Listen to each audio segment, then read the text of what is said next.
একবার কল্পনা করো, ঢাকার ব্যস্ত কোনো গলিতে এক কিশোর মোবাইলের স্ক্রিনে মগ্ন হয়ে আছে।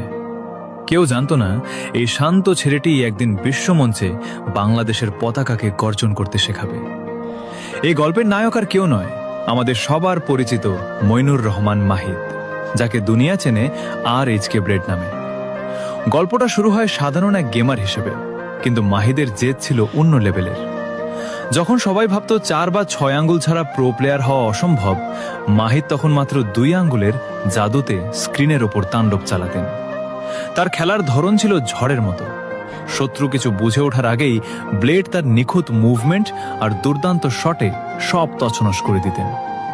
তার এই বিধ্বংসী খেলার কারণেই তাকে নির্দ্বিধায় বাংলাদেশের 1 নম্বর রাশার হিসেবে গণ্য করা হয়।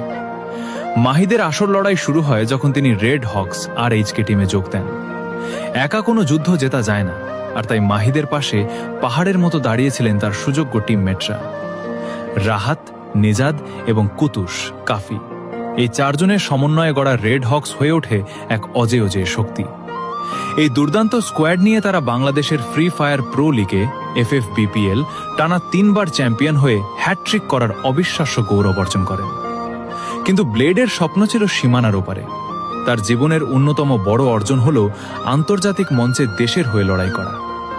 তিনি তার টিমের সাথে বিশ্ব সেরাদের মঞ্চ FFWS, free fire world series এবং সৌদি আরবে অনুষ্ঠিত স্পোর্টস ওয়ার্ল্ড কাপ EWC 2025-এ বাংলাদেশের প্রতিনিধিত্ব করেছেন। সেই ঝলমলে স্টেডিয়ামে বিশ্বের বাঘা বাঘা সব টিমের সামনে যখন তিনি নামলেন, তার চোখে ভয় ছিল না। গেমের ভেতরে তিনি হয়ে উঠতেন এক সাইলেন্ট মনস্টার।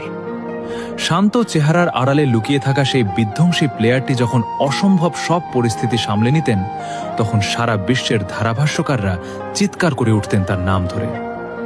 ব্লেডের এই গল্পটা শুধু জেতার নয়, এটি ছিল টিকে থাকার। অনেক বাধা, অনেক সমালোচনা পেছনে ফেলে আজ তিনি কয়েক হাজার তরুণের অনুপ্রেরণা। তার ঝুলিতে আজ লাখ লাখ টাকার প্রাইজ মানি আর হাজারো ভক্তের ভালোবাসা।